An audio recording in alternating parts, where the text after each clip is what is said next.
Wow, we've had a lot of games we've talked about so far. Yeah, and not much overlap between our lists until recently, A little bit, but not much. let's dive into the next 10 as we go through games 20 through 11 of our top 50 games of all time.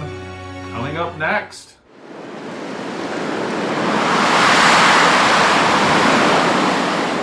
Welcome to WiscoDice. Hey, yo, folks, I am your host, Conesy with Most, and I'm joined today by... Hey, I'm Suzanne. And guess what? We're counting it down again as we go through games 20 through 11 on today's top 50 board games of all time. Yes, but before we get into this much-anticipated portion of the list, you must do one thing for me. You must smash that like button and also subscribe if you haven't already so that we know you are enjoying this content.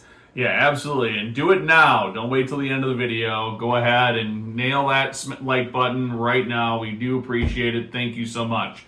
But with that, let's roll into our top 50 countdown, starting with game number 20. Game number 20! Okay, we're going to go ahead and kick things off with a big Euro game from a delicious board game company called Delicious Games. Ha ha ha. And that game is Evacuation. In Evacuation, you are responsible to transport your segment of population off of a dying world over the course of 4 years, aka rounds, to a new planet as much as you can. Perhaps you need to make some clones of people too to help get your engine working on the new planet. So it's a really neat and interesting.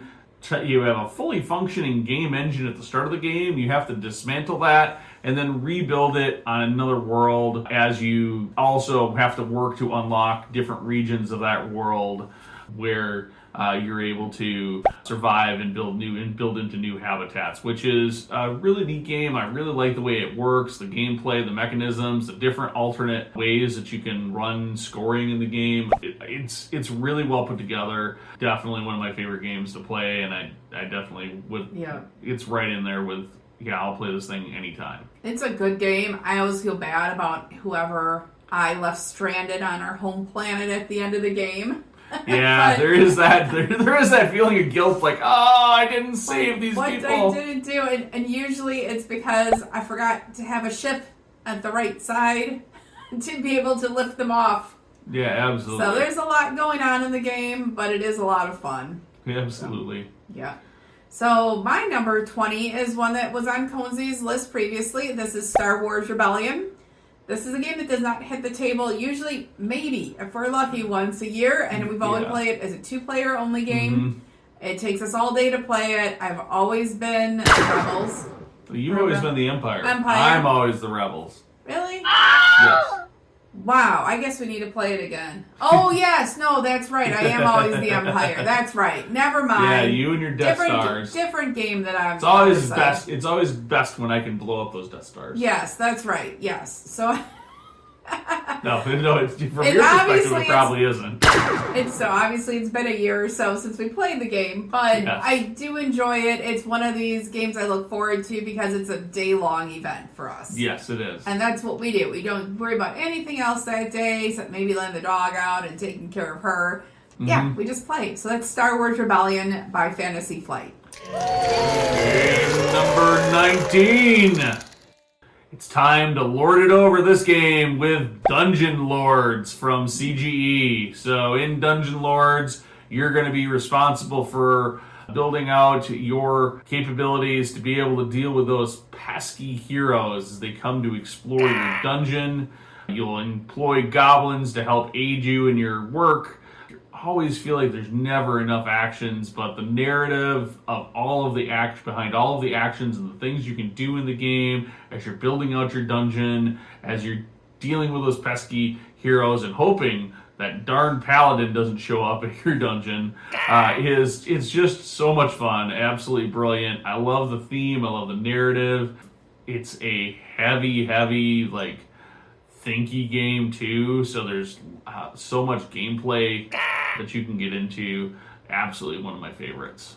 It's a good game. I've only played it a couple times. Yeah. And I enjoy the game. I was not introduced to it until people had been playing it several times. So I think some people in our gaming group are tired of the game. I think our current gaming group would do well to rediscover this game or discover it for the first time, because there's a lot of people we are playing with now that probably have never played That's very true. So yeah, so maybe I need to rediscover it also. But anyway, my number 19 game is Hegemony, Lead Your Class to Victory by Hegemonic Project. This was, I believe, their first game that they published a couple years ago.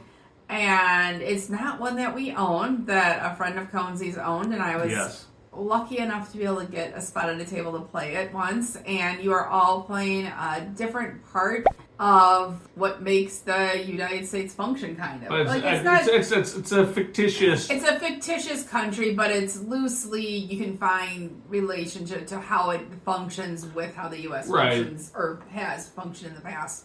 So, like, you're either the state government, or you're working class, or you're focused on business development and stuff. So, playing has that. So, everyone's abilities are very different. Everyone's goals are very different through this. And it's amazing how you need to work with others and provide them what they need or want to be able to further your own goals.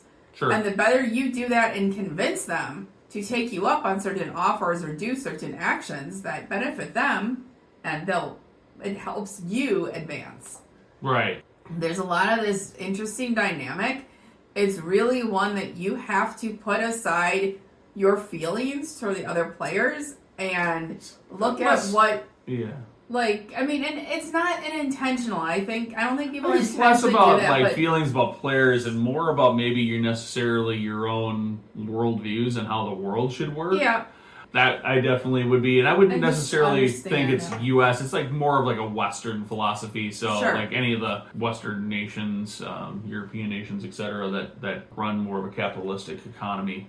True, very true. But it's a very almost educational in some ways, but also fun. Not, it looks dry, and it can take a little while, but I didn't find it dry. I found it very interesting to play.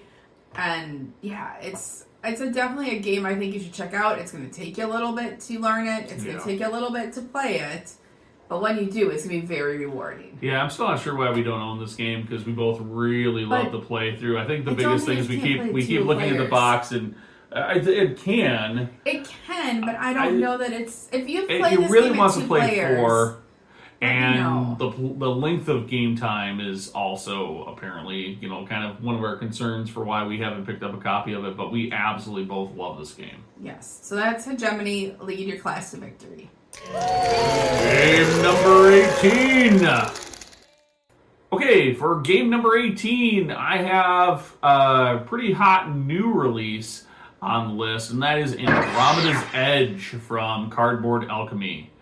Now, I absolutely have fallen in love with this game, and I am super excited to keep playing it and get it to the table. We didn't back like the Kickstarter or anything like that, but we have virtually everything now available. I think there's one more expansion that we don't own, that has a little more content to it, but absolutely we have all the miniatures, and it's it boils down, it's just a worker placement game where you're either placing a ship which is effectively your worker on the map, or you're pulling all your ships back off the map. And like combats aren't super punishing. Like there's like, yeah, you might be at a disadvantage, or oh, hey, you're almost taking away some spots on the map where your opponent could place the workers if you win combats. That's about the extent of like how punishing worker or the combat system is. There are rewards, and then there's like the AI or the bad guy faction or the whatever faction, because you're on the Andromeda's Edge. So there's this other AI faction that pops on the board, but they don't seem to like really mess with the gameplay or anything. I think it's really well tooled game that is a ton of fun, and we're looking forward to tabling it and playing it again very soon. Super fun, like I said. space, worker placement, Euro-ish mechanics, combat, player interaction, all things I love in a game. Yeah, I think my thing that I would like to see more, and maybe I'll see it as we play more of it, is that this faction that's against all of us, like what you were calling the AI faction, that it was a little bit more aggressive or moving around or kind of caused us more issues. Sure. So, just there's a little bit more interaction with it. My next one on the list is a game that we were provided as a review copy that I love so much that I also went back and backed it on crowdfunding. It is Dice Treasure, designed by Jose Navas and published by Inevitable Ideas. So this is a fun and colorful, kind of almost Leprechaun themed game. Yes. Where you are rolling dice and drafting dice to complete different patterns and almost like a puzzle on your board on different cards you have in front of you. And when you complete them, you're going to get coins or different colors so that you can have like the most in a certain type or category, which are going to get you bonus points. And throughout the game, every round, you're going to play a number of rounds until someone reaches the goal number of points. The last 2 drafting turns of that round, you're going to put all of your unfinished cards and goals for that round in the center, and anyone can work on them. So there's a little bit of strategy with trying to figure out, do I want to put that out there now or on my card? Is it going to help someone else? Are they going to be able to take it but I put all this work into it? So I've had fun playing it. I've also played it solo a number of times. I just think it's a lot of fun with a bunch of dice rolling and puzzling. So, yeah, no, it's a lot of fun. I do enjoy it, and I'm really glad that we were able to do a how to play for that one and review it a bit. And it keeps coming out. And it's one of those games that right now we know no one else that we game with has a copy of it. And they should. Yeah, no, it's a very, very fun, lighter game, but a game that you're constantly doing something. It feels like you're constantly doing these things, and it works very well. I love it. It's a good game. Yep, and that is Dice Treasure. Game number 17. All right, for game number 17, it's kind of a mix or blend of 2 different games here. It's the Ultimate Railroads / Russian Railroads games from Hans and Gluck. That is a worker placement point salad game. Russian Railroads for years and years was hard to get here in the U.S. It was out of print, and it never knew if it was going to get reprinted. And I managed to get a copy of it for a reasonable price. You're pretty excited. And then, I was super excited. We played it a lot. Oh, yeah. And then when Ultimate Railroads came out, and it was basically the reprint, and it had all the expansions and a new expansion in it, it has probably seen a little less table time, but I was really excited for that when it came out as well. Of course, as with many of these games, it competes for table time against all these other ones that were like, oh, I really want to play this one too. But I love the railroad theme. I love trying to build down the different tracks and unlock different powers and abilities, trying to figure things out. And both of these happen to be well implemented on BGA, which means that I catch games on Board Game Arena, which is kind of helping scratch the itch of, hey, I still get to play it. I just haven't played my physical copies a lot lately. Yeah, and this is one that we introduced our daughter to, I think, on Board Game Arena, I think. Yeah, and she really enjoys it. Yeah, she saw Railroad in the name and she was sold. Yeah, and because you can kind of puzzle through and think through what is the best way and process to go, and you just kind of keep using that same formula. And I think that's the hard thing for me with this game, is that I don't like to, hey, this is the formula you use to win the game every time. Right. And I play with people who have it down, and they like to do that. And I just play for fun.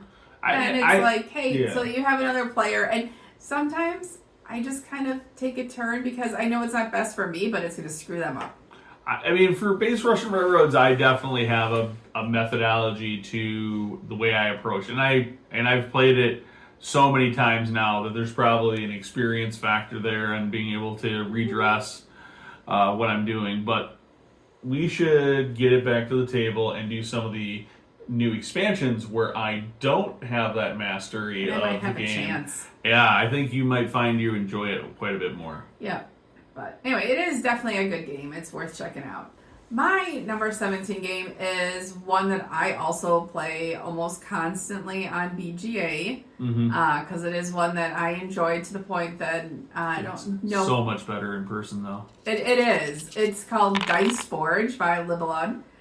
You are competing to bring favor to these gods is like the theme of it.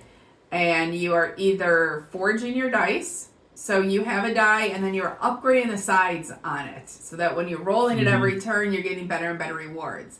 And you use these rewards to buy these feats in this arena in front of it, and that can either give you like a one-time bonus or an ongoing bonus, and also count towards end game points. And whoever has the most points wins. I have one of the expansions for it. I think there are 2 of the expansions out there. It doesn't get to the table enough for me to justify getting the second expansion. But I enjoy it. I think people enjoy it when you play it. I will say you definitely should have some dice trays because these dice are really light. So they bounce on just about every surface. Yeah, a little bit. And I will say there's definitely a game that we should make sure comes out to some of our regular game days that we're running, whether that's at a Wilden or Misty Mountain. Also, I love the fact that you're constantly doing something. Yes. Even when it's not your turn, you're rolling your dice. Yep. Yeah. Right? So you're rolling your dice and you're getting benefits all along every time it's someone else's turn. Yep. Is going there, which is great because then your resources are up higher. I think the tough thing to getting this out for people who maybe haven't played it before is that the iconography on the cards is not always super intuitive. So there is a lot of referencing the rule book to remember what some cards do. But there is a variety of cards, so you don't have to play exactly the same setup every time. Which is really nice also. But anyway, that is Dice Forge. Game number 16. All right, for game number 16, I have a game that we've talked about previously. It's from one of my favorite publishers, Board and Dice, and that is Tiahuanacan, City of the Gods. This is a worker placement game where you're basically placing your workers in a rondel fashion around the board, moving 1 to 3 spaces, selecting one of your workers, and your workers just happen to be dice. And then after the dice, if they take like a standard action on where they move to, they're able to upgrade. They basically just go up a pip. Once they reach level 6, they ascend, and you move up a track, and you get a little special bonus, and then they start over and place on the start spot on the board.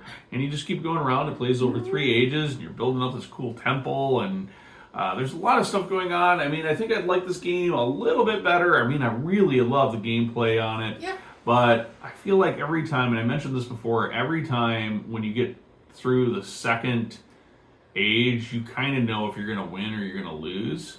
That is something I dislike about games. I do very strongly. If I can look at the game and go, I'm going to be playing this game for another 30 to 40 minutes, and I know I'm going to lose, and there's nothing I can do about it, it can be a little frustrating.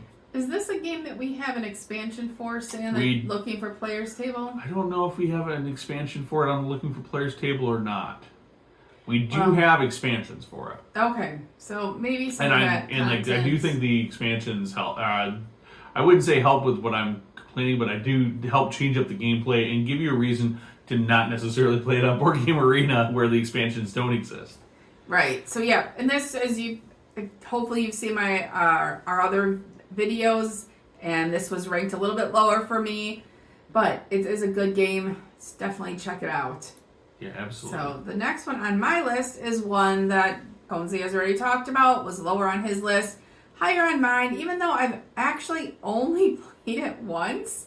I've taught it once, and it made that much of an impression on me. It's Trajan by Omnitspiel Games published it, and it's an older game that's been out for a while. Sat on our shelf for quite a while. We finally got it out.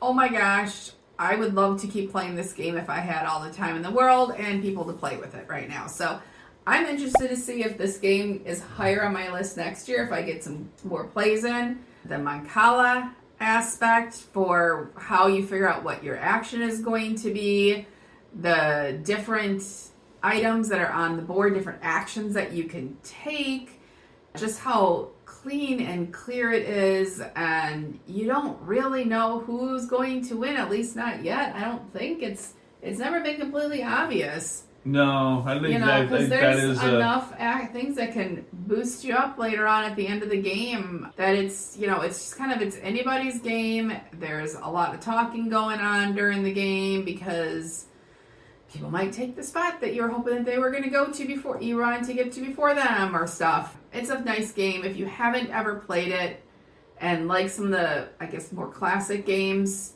definitely check out Trajan. very classic Euro. I said a lot about what I like about it when we talked about it previously, but yeah, absolutely, it's a great classic Steffenfeld Euro game. One of the games that put Steffenfeld on the roadmap of as a game designer. It does that rondel Mancala mechanic really well. Like I said, I think the big drawback, or one of the things that I've kind of noticed when I've played it, is that you really want to try to focus in on one or two things and try to do that as many times as you can and maximize it when you do those things, and that's probably how you're going to do really well. Yep. Game number 15. For game number 15, I go back to one of the very, very first Euro-style games that I have ever played, and it's a game that I still think holds up today, even if people grumble about the feeding phase, and that's Agricola from Lookout Games. It is, again, straightforward worker placement. You're growing your family in this medieval farm that's struggling. You never know if you're going to be able to survive to the next year, make enough food, or make enough things. You have to diversify your farm and have the animals and the vegetables and the grains, and upgrading your home and increasing the size of your home so that you can increase the size of your family. There's so many things that you're trying to do and trying to get. And early in the game, wood is such a critical resource to do things.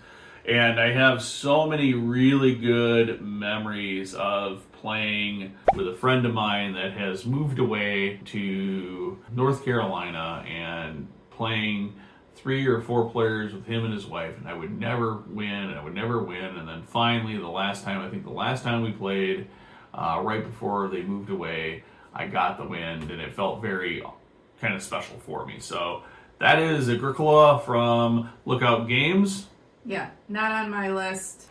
It's a good game. But anyway, mine on my list I don't think is on Conesy's. Maybe if it is, it's going to be a big surprise to me. It's Altiplano, published by Renegade. This is a game I had not heard of, and one year, maybe I think for a birthday or something, It was a birthday present, yeah. gave it to me. And you've got these alpacas, I believe, and you're kind of got this village, and there's worker placement in it, collecting your resources. Mm-hmm. It's kind of colorful, and I don't know, we haven't played that one in forever. We should get it out. I was looking at it for a game night. Yeah, I think I played it without you in the last year. Probably. I think maybe I did have it out for a game night. I haven't played it in forever. Yeah, and it's held up well, the game. People always enjoy playing it. Mm-hmm. But what surprised me, no one ever picks it to play necessarily like on the shelf. They're just like, oh yeah, I'll play that. That's a good game. Afterwards, after I say, hey, we're going to play this one. Yeah, it's a really good game, but it's like a lot of Euros. Like Trajan's another one we just done talking about. It kind of fades in with its kind of and there's drabish art, and so you don't necessarily go, ooh, that's the game I want to play. I mean, and this one has colors, but we are so used to now having something that stands out related to the components. Mm-hmm. And these are cardboard chits. They're colorful cardboard chits. They clearly represent what they're supposed to be. But For table presents, it's, about the same. I mean, Monopoly sometimes has more with its little houses and hotels. So, but anyway, my number 15 is Altiplano. Game number 14.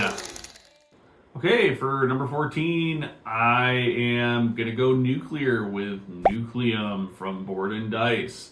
This is another newer acquisition for us. We have the Australia expansion, I think it is, but we have not played it with the Australia expansion. Nope. I actually like this game enough that after the first play that I had to print a insert for the game, which has helped getting it back to the table immensely. I have really enjoyed it. I just got to play this just this past last month. It was so much fun. Everybody was into it. Nobody was having a bad time at the table, and that's figuring out how to get your little energy empire with how you can transport.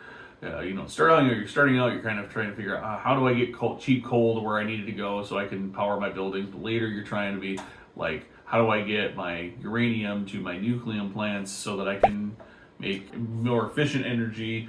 I feel like it's like if I was going to take Power Grid and make it a Euro game with Euro mechanics, this is the game you would make, and it works brilliantly. Like, it's easy to teach, but so much depth in gameplay and how you layer together your actions. Oh, so good. I love this game. I think he likes it. I enjoy it too. It's not on, this section of my list. Are you saying it might show up a little higher, or did it just not make your 50? You will have to watch and find out. But one thing I do like about it is that you have these, they call them, I think, experiments. On the side that you Everybody's unlock. got asymmetric those experiments. Yeah, and that really helps you drive what your first few turns are and what you're trying to do. So not everyone's trying to do the exact same thing. So that helps with some of this. Like, you're still interacting and affected by what other people are doing, but it's not detrimental. My number 14 is quite different. Mine is Lord of the Rings, Journeys in Middle-earth by Fantasy Flight Games. So with Conesy and I have played this. I really enjoy playing this. I don't think he realizes how much I enjoy playing this. I didn't. Like, I've suggested it, and I think it's not his top one, so it gets, hey. But this is the one where you've got computer, like an app driven, and you've got your standees and stuff that are going on a map. So you've got a little bit of this, also like this role-playing-esque with like this journey that your character's going on and who you're fighting or what you're discovering and exploring it. And so there's like I feel like a little bit of a dungeon crawl feel to parts. There's a lot of exploration. Yeah. It's a very exploration-driven game. Yeah, and it seems like it's a nice one to just play together, and it's almost as fun as watching a movie. For me, I really like this game too, and it's Lord of the Rings, which you're not as big of a Lord of the Rings fan as I am. No, I'm trying to be. I really love Lord of the Rings. I love the theme of this game, and I do enjoy playing it. For me, though, like, it wants you to explore the landscapes and find all these little hidden things, but it punishes you at the same time as you're doing the scenario. The longer you take during the scenario, the harder it's going to be for you to win the scenario at the end. So you're like, oh, hey, I'm looking around, and oh, there's this little thing over here I want to check out, or oh, this sounds really cool. But if it's not really necessarily always driving forward, like what you have to do for the story, chances are by the time you get to the end point of that mission that you're working on, it's going to be so much harder for you. So it's like, the thing I really enjoy about this game, it kind of punishes me to do. But then you can just do that and not worry about winning. It's a game. If you don't win, it's okay. You can play it again. Anyways, that is my number 14, Lord of the Rings, Journey in Middle-earth. Game number 13! Alright, for those of you that have watched our previous top 10 videos, this is going to be a bit of a shocker. And this is something that has been in my top 10 say my top 5. 5, maybe even my top game of all time for a long, long, long, long time. Basically since my very first gameplay of this. And that is Terra Mystica from Capstone Games / Feuerlandspiel. Now, the biggest reason this is dropped this far is that it has a new implementation that I will talk about in the future. I still absolutely enjoy Terra Mystica. It's just finding a hard time. I have a really hard time justifying in my mental space why I want to play this one versus the other. So, of the Terra Mystica series of games, this one's still one I will absolutely play anytime. In fact, somebody brought it recently to a Wilden, and I was darn tempted to just grab it and play it. You didn't play it there? No, we didn't. I missed that one, so I didn't realize this. So good. I really love playing it. I'm really good at a number of the factions. I love the fact that you can focus in on, hey, I want to get really good with this faction and play that faction over and over and over until you kind of master it, and then you can move on to trying to master the next faction. Yeah. Gives you a chance to really get a lot of replayability out of it. I've played Terra Mystica hundreds of times now. Well, at least 100 times. And between Board Game Arena and physical plays, yeah. I do appreciate that when we play it together, you choose a faction that you are not as comfortable with, so that I at least feel somewhat competitive for the first few rounds. I definitely enjoy this game. I'm starting to understand it more. I prefer the physical copy versus the BGA. Though I do have a Terra Mystica app I downloaded for free, and I'll play it on that. I think we might have paid for it. Maybe we paid for it. That is very rare that I will pay for an app. On that one, I do like that one because I can read and easily toggle on my phone what different things do, because I forget that all the time, what you're supposed to be doing with like the witches or the mermaids or whatever. Yeah. So the next one for me is another game that I've only played once, but I feel like I played it many more times because it took me like a month of Sundays to read through wasn't quite and that figure it long, out. but yeah. Yeah, but it's Inventions, Evolutionary Ideas, published by Eagle Gryphon Games. So this is another one of those large, kind of seeming intense Lacerda games that you are following the path of an invention from idea, conception, all the way up to it being invented and then improved upon. So, but there's things that if you have the idea, like, are you able to invent it? And can someone improve? Like, who can do what every time you put something out there? And then there's a map of the world for this ideas, and it's like you have different areas that you're in. There's just a lot going on, but this is another one of those games that once you figure out the iconography, not so bad. The iconography repeats itself all over the game board, all over the tiles and everything. But you have kind of like a tableau of like 6 or I think 8 or 10 8 or 10 actions. 8 or 10 actions that are kind of paired up. You have to kind of rotate between those, and there's some requirements of how you rotate between those. You know, and that it makes it much more manageable. So when we actually started playing it and got through, I was like, oh, it's this really cool. just a worker placement game with some little caveats on how you place the workers on the various 8 actions every round. That's all it is. That's all it is. But somehow Lacerda and Ian O'Toole for the art have figured out how to make this game bigger and more complex and more like what the heck. And this happened to be my game of the year for last year. So it is it's a Lacerda game, so it's of course going to be good. I think at this point, if the man created a board game that wasn't good, like the internet would be shocked, right? The world would like maybe stop turning or something like that. But it is, there's got to be a lot of pressure sometimes probably then to make sure that your next game is also good. This is a game that probably flows a little under maybe the radar of Lacerda games, because a lot of times you hear about like Speakeasy, which is the new one he's got coming out, or On Mars, or Kanban. I think the theme of this is not as eye-catching to some. Like, if you see a game that says Speakeasy or On Mars, it's like, you know, like, what it is. And this is Inventions, Evolutions of Ideas. This sounds very historical. It almost sounds very dry. But it's really nice and interesting. And you have to, it's a really good game. Work together. Like, you need other people to do stuff with what you put out there, too. And you know, we have to get this back to the table soon before we forget completely how to play it and have to spend another week and a half to relearn the game again.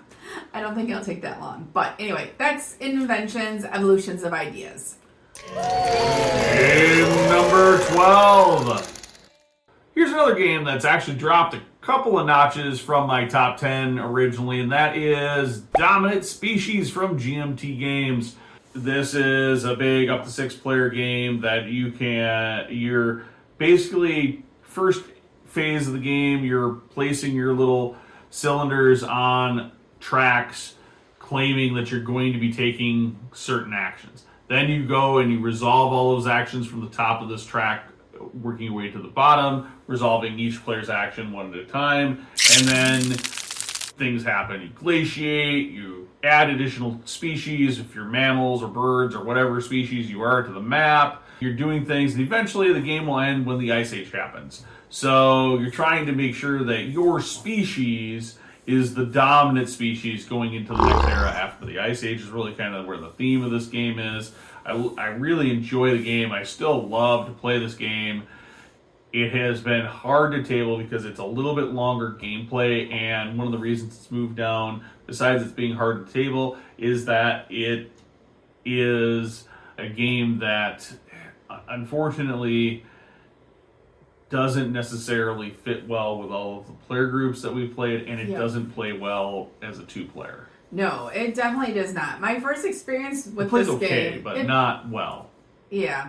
With this game was at a game night at your house when we were dating, and...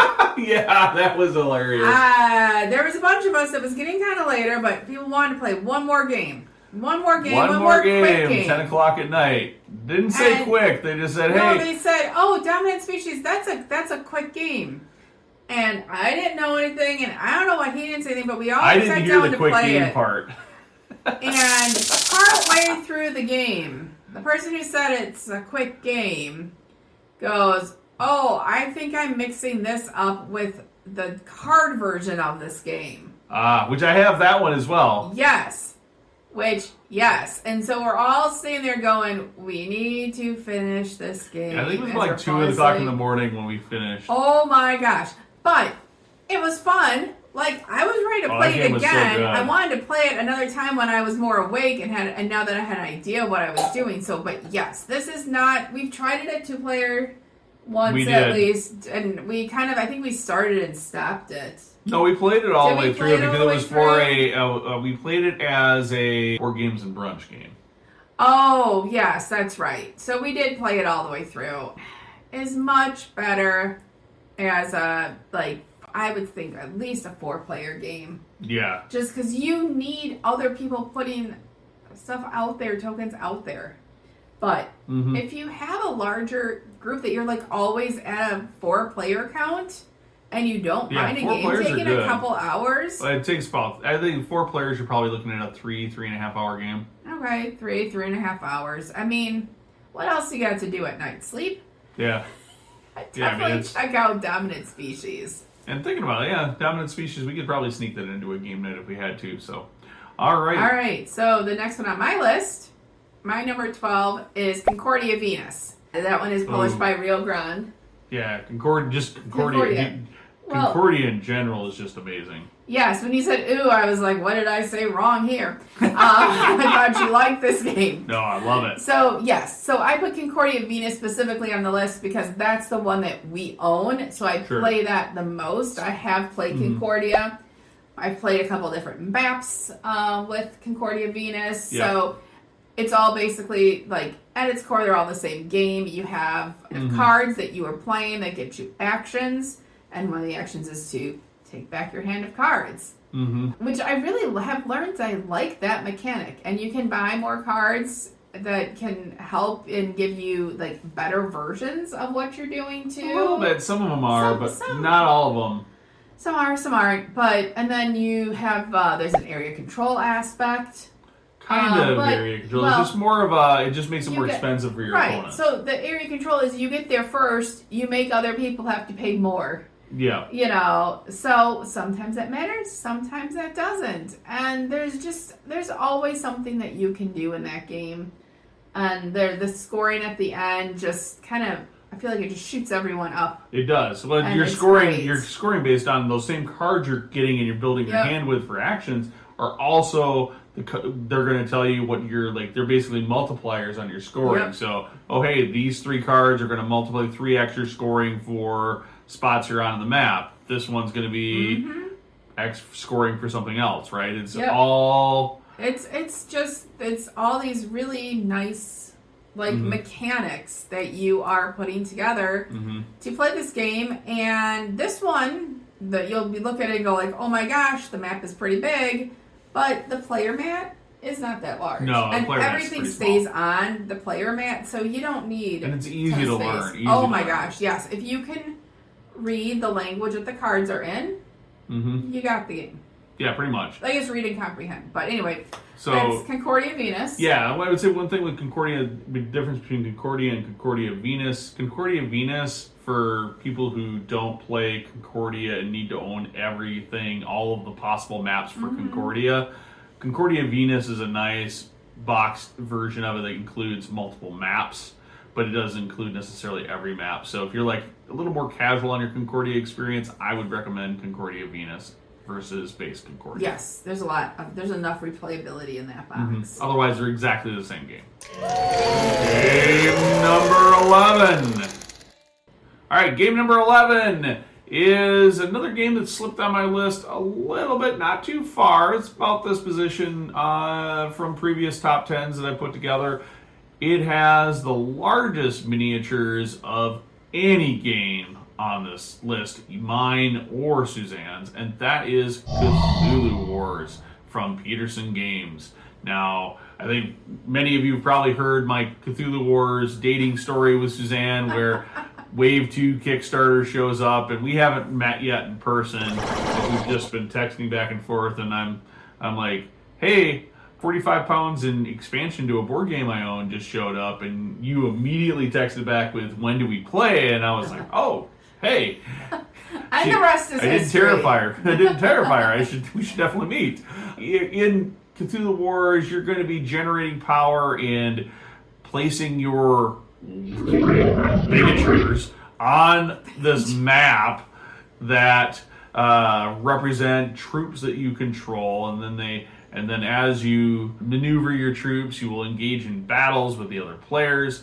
Battles, like, you can get kind of beat down in the game a little bit. You lose a lot of battles if you got picked on a little bit. But the game, you can't be eliminated. And you can eke your way forward or be like, oh, hey, I'm going to take that with you now because you beat me down, or whatever you want to do to keep yourself in it and having fun.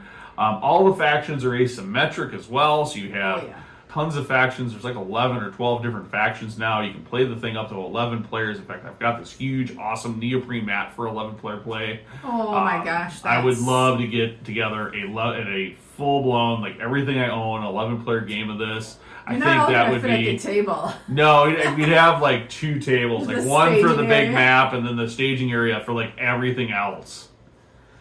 Yeah. Yeah. Oh my gosh, that would be pretty cool. I do really want to try to get that together. If I can find 11 people that would actually want to play it. Or at a Wilden, we could put it at the big table in the center of a Wilden and then just stage everything around it.